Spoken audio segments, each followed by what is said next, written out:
Ayon daw po sa kampo nitong si Sara Duterte, tinawag daw mga kababayan na comical ang panibagong aligasyon daw po ni Ramil Madriaga pero tumakbo naman sa Korte Suprema.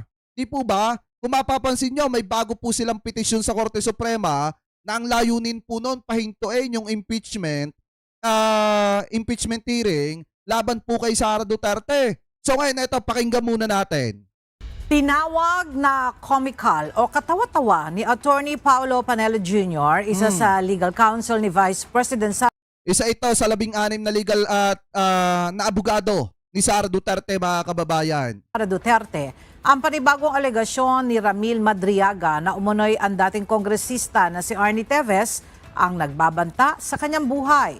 Sinabi ni Attorney Panelo na una nang napabulaanan ang naging pahayag ni Madriaga na dinalaw siya ni VP Sara sa kulungan matapos na linawin ni DILG Secretary John Vic Remulla na si Teves at hindi si Madriaga ang kanyang pinuntahan.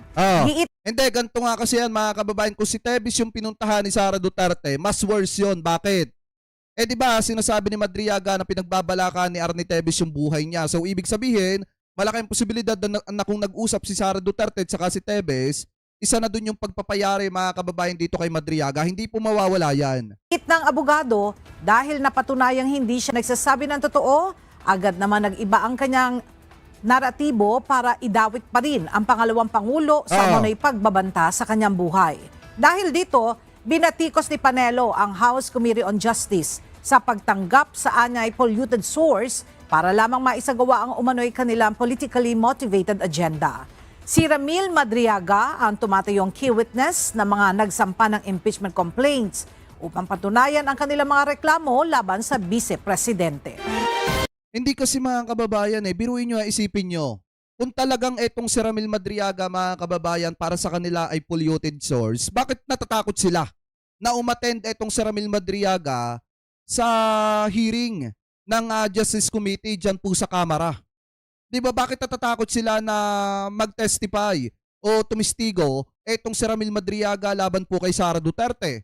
At kung hindi sila natatakot, mga kababayan, kay Madriaga at kita nila nakatawa-tawa itong si Madriaga at hindi sila natatakot sa Kamara, o bakit kinakailangan ng mga kaalyado ni Sara Duterte na pumunta ng Korte Suprema para humiling na ipatigil ang impeachment proceeding po sa Kamara? Bakit natatakot ba na lumabas yung mga bank record?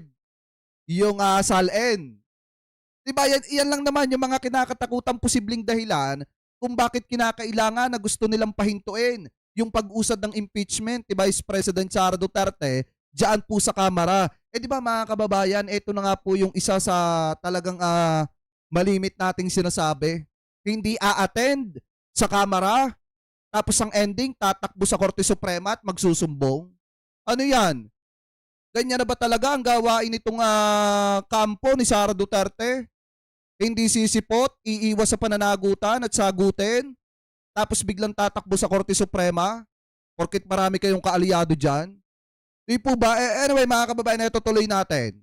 Kasi sabi dito, mga abogado ni VP Sara dumulog sa Korte Suprema para ipatigil ang impeachment proceedings sa Kamara. Sa dami ng abogado ni Sara Duterte, nasa 16. Biruin nyo, lahat ang final judgment ng mga abogado na yon. Ang pinakahuling braha, ika nga, mga kababayan, tumakbo sa Korte Suprema. Bakit hindi ba kayang depensahan ng 16 na yon si Sara Duterte sa hearing ng Justice Committee? Ako nagtatanong lang. Kasi sa dami niyang abogado, gumasto siya ng malaki dun sa 16 na abogado, pero ang ending hindi siya kayang depensahan sa Kamara. Kumuha ka pa ng abogado. Kung ganyan din lang naman yung huling braha nyo. Diba? Anyway, mga kababayan, ito play natin. Umabot na sa Korte Suprema ang impeachment ni VP Sara. Pinawawalang bisa ng ilang abogado ang naging pagdinig sa Kamara dahil labag daw ito sa konstitusyon. Narito ang agenda report ni Joan Manalo. Nung una, ganyan din yung ginawa nila, mga kababayan Diba, tumakbo sila sa Korte Suprema? Laging ganyan yung ginagawa nila. Sa totoo lang, mga kababayan, porket maraming mga appointee kasi si Dugong dyan, sinasamantala po nila. Kung tutuusin, hindi na nga pwede makialam ang Korte Suprema sa proceedings ng Kamara. Kasi dumadaan sa due process, mga kababayan. 'Di ba? Umuusad ng tama yung impeachment ni Vice President. Pero nakakapagtaka dito sa dami ng abogado niya, ang huling braha lang pala ng mga abogadong kinuha niya tumakbo sa Korte Suprema. Formal na hinamo ng mga abogadong taga-suporta ni Vice President Sara Duterte ang ongoing impeachment proceedings sa House Committee on Justice. Nagsumite sina Attorney Israelito Torion, Attorney Resi Angeli Rizada Nolasco, Attorney Raul Lambino, Attorney Vic Rodriguez at 6 pa mga taga-suporta ni VP Sara ng petition for certiorari and prohibition with a prayer for a temporary restraining order sa Korte Suprema para questionin ang mga ginawang hakbang ng House Justice Committee tulad na lang ng pag-i-issue ng subpoena sa Office of the Ombudsman at National Bureau of Investigation. Bakit? Bakit natatakot mga kababayan na makita yung SALN? Diba? Bakit natatakot na i-authenticate yung pagbabanta ni Sara Duterte sa buhay ng Presidente, ng First Lady at saka ng former House Speaker? Bakit? Dahil makakahon ba? Diba mga kababayan? Bakit kinakailangang ang mga tuhod ng mga kaalyado ni Vice President Sara Duterte at magkumahog na tumakbo sa Korte Suprema? Bakit? Dahil alam nila na kapag lumabas yung SALN, nakita na hindi tugma yung kinikita dun po sa laki ng kayamanan, posibleng mayari si Vice President Sara Duterte. Ang isa pa dyan mga kababayan, pag na-authenticate yung video ng pagbabanta ni Sara Duterte, wala po silang pipeding ikatuwiran doon. Diba? At wala silang pipeding ipanlaban doon mga kababayan kasi ang testigo noon kayong lahat. Diba? Kaya mahihirapan po silang idepensa yan. Anyway, tuloy pa natin. Para maglabas ng mga dokumentong makatutulong sa impeachment proceedings. Kabilang na nga rito ang SALN ni VP Sara at NBI records ng mga umano'y pagbabanta ng bise diba? laban sa first couple at dating House Speaker Martin Romualdez. The core vice challenge is simple but serious. The House Committee on Just Conduct, the strict threshold discipline required by the Constitution and by the House rules on impeachment. It allowed the third and fourth impeachment complaints to survive despite defects in form and substance, and then attempted to cure those defects through a subpoena-driven evidentiary process. Ito sa mga kababayang Pilipino natin, ngayon pa lang nakikita nyo na tila nanginginig etong kampo ni Vice President Sara Duterte na maprotektahan etong si Sara sa posibleng paglabas ng kanyang SALN at doon po sa posibleng mga records ng pagbabanta niya sa buhay ng Presidente, ng First Lady at saka ng former House Speaker. So ibig sabihin mga kababayan, kaya nila pinipigilan yan, kaya hinihiling nila na itigil yung investigasyon ng Kamara patungkol po dito sa impeachment ni Sara Duterte kasi malaki yung itinatago. Diba? Malaki yung itinatago at pag lumabas yon, malaki ang mawawala. Yan yung nakikita natin dyan. Nilinaw ng mga petitioner na hindi sila naghahain ng petisyon para absueltuhin sa pananagutan si VP Sara. Yan na rin yun. Yan na rin yun. Kahit ano pang sabihin ninyo, ang ending naman yan talaga maabsuelto si Sara Duterte. It is about that accountability remains constitutional. Impeachment is a grave constitutional process. It is not a political free-for-all process. It is not a mechanism that may be stretched, improvised, or weaponized, depending on the identity of the respondent. Kaya hinihiling ng mga petitioner sa Korte Suprema na ipawalang bisa ang mga naging aksyon ng komite at pigilan na ang mga susunod pang pagdinig. Nararapat lamang daw umusad ang impeachment kung may sapat na batayan nito at sa pamamagitan ng prosesong pinagtitibay ng saligang batas. Para sa agenda, Joan Manalo, Billionaire News Channel. Ngayon mga kababayan, pakinggan po natin ang komento ni Congressman Joel Chua patungkol po sa pagtakbo nila po sa Korte Suprema para humiling na patigilin yung impeachment proceedings laban po kay Sara Duterte sa Kamara. Kung when you said dito po sa first part ninyong message, ng inyong statement, yung constitutional issues na nire-raise po ni VP Sara saying doon sa letter sa inyo na unconstitutional po yung ginagawang pagdinig o trial. Tinatawag po kasi mini trial, nag-umpisa doon sa press con before, ni Kong Jervil. Tinawag niyo pong mere hallucinations. Can you expound, sir? Bakit po niyo tinatawag na hallucinations? Lahat na lang sinabi niya unconstitutional. Yung Tama. unang mga desisyon ng Korte Suprema, sinasabi unconstitutional dahil hindi naman po dahil sa laman o sa merito ng kaso, kung hindi dahil sa kundi dahil sa procedural aspect. Now, Mm. by that lahat ng nakalagay sa ating saligang batas, ito po ay sinusunod namin pati sa rules. Ngayon, unconstitutional pa rin. So, ano ba talaga? So, kung susundin mo yung second mode, unconstitutional. Kung susundin mo yung first mode, unconstitutional pa rin sa kanya. Mm. So, ano ba talaga? Kasi wala na talagang paglagyan ng kamera dito sa kampo ni Sara Duterte. Sundin mo yung proseso, sasabihin labag sa saligang batas. Kapag ka naman bumilis yung proseso, sasabihin na naman nilalabag sa saligang batas, tatakbo na naman sa Korte Suprema. So walang lulugaran mga kababayan ng kamera.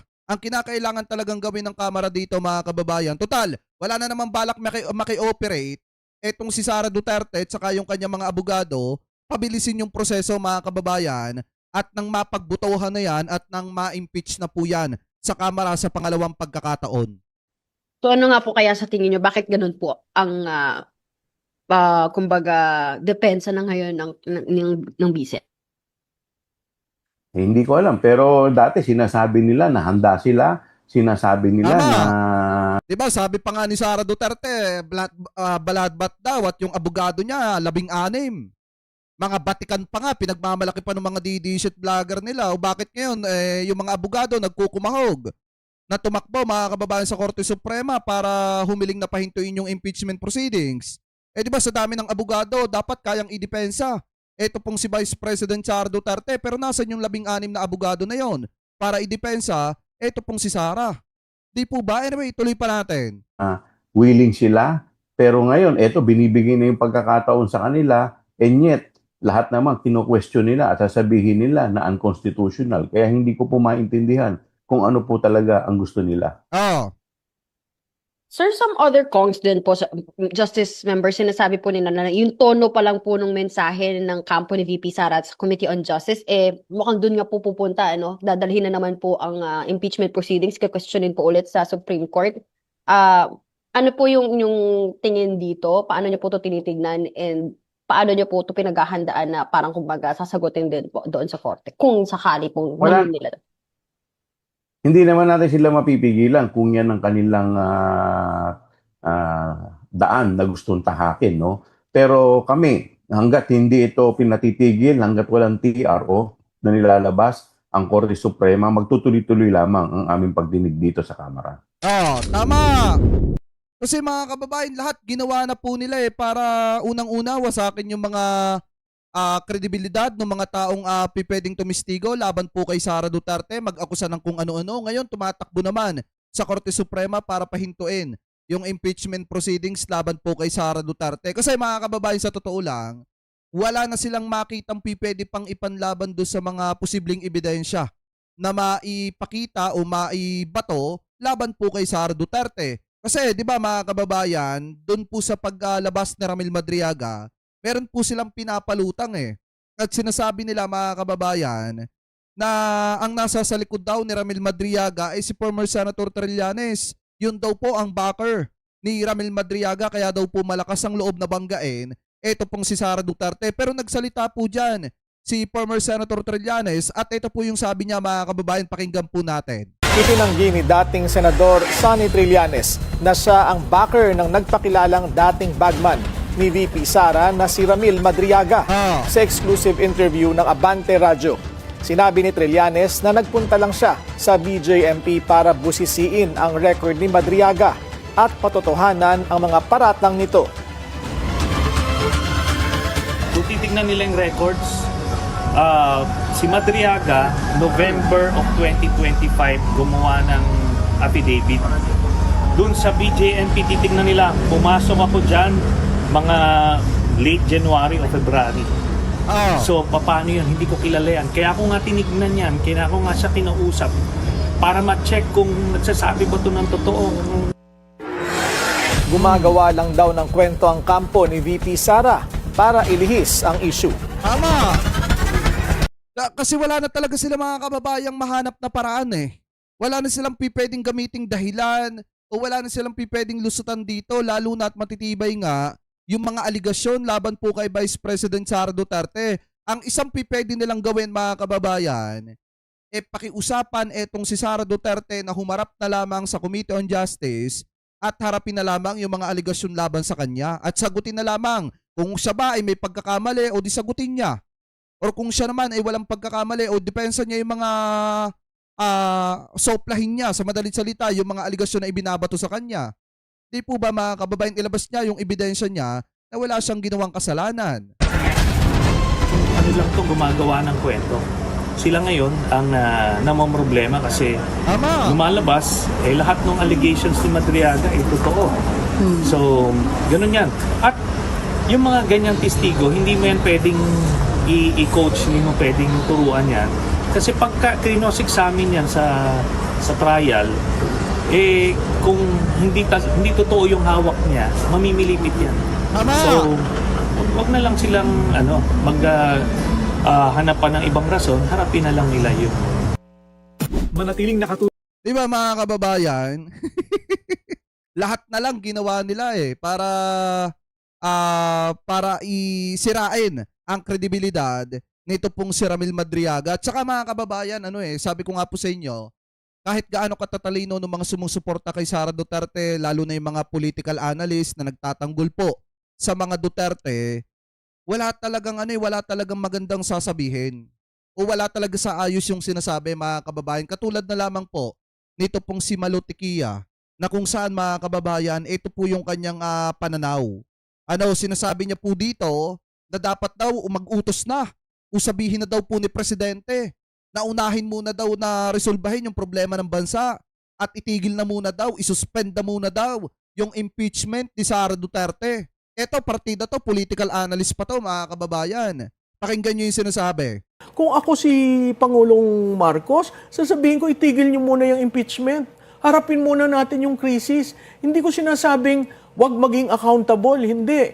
Pero Ops, ang problema kasi sa sinabi niya, mga kababayan, eto isipin nyo. Paano sasabihin ng Presidente yan? Unang-una, meron nga tinatawag na separation of power. Bawal makialam ang executive sa ginagawa ng Kamara. Diba? So kung sasabihin ng Presidente yan, parang pinatutuhanan na rin ni PBBM na siya ang nasa sa likod ng impeachment proceedings ni Sara Duterte. Di po ba, mga kababayan? Ano naman ang pakialam ng Presidente dyan sa impeachment ni Sara?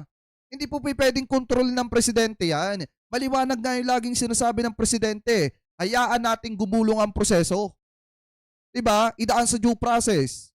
At wala siyang, sa madalit salita, wala pong hawak dyan ang Presidente. Hindi po kontrolado yan ng ating mahal na Pangulo. Kasi nga may sariling kapangyarihan ang Kamara para magdesisyon at pag-usapan yung mga bagay na yan. At wala pong kontrol dyan ang Presidente. Anyway, tuloy pa natin. kita mo yung optics. Ang tao nagkakagulo, naglalakad sa kalye, hindi maintindihan kung magkano ang bilihin. Tapos nandito ang mga politiko, nag-fishing expedition. Tama ba yun? Diba, political analyst pa yan. Kaya nga sabi po ni former Senator Trillanes, naniniwala ako sa kanya na kapag kaya na i-coach mo yung isang tao, lalo na itong si Ramil Madriaga, pag yan ay nasa sa hearing, mamimilipit talaga yan, mga kababayan, kung hindi totoo ang sinasabi. Ngayon naman, kung titingnan ninyo, mukha po atang hindi niya alam na ang Presidente ay hindi pwedeng makialam sa ginagawang trabaho ng Kamara. Lalo na sa issue ng impeachment ni Sara Duterte na pwedeng bigyan ng kulay yan. Once na nakita na ang Presidente nagbigay ng kahit na anong pahayag na pumapabor sa Kamara kaysa dun sa may impeach. Kaya nga, anong pakialam ng ating mahal na Pangulo dyan po sa ginagawang trabaho ng Kamara? Diba, pag nakialam dyan si PBBM, bibigyan niya ng kulay ng mga DD shit. Kaya po talaga, mga kababayan, hindi pwedeng pakialaman ng Presidente yan. At mukhang hindi po ata alam yan ni Miss Malu Tequia. Partida, political analyst pa po yan. Di po ba?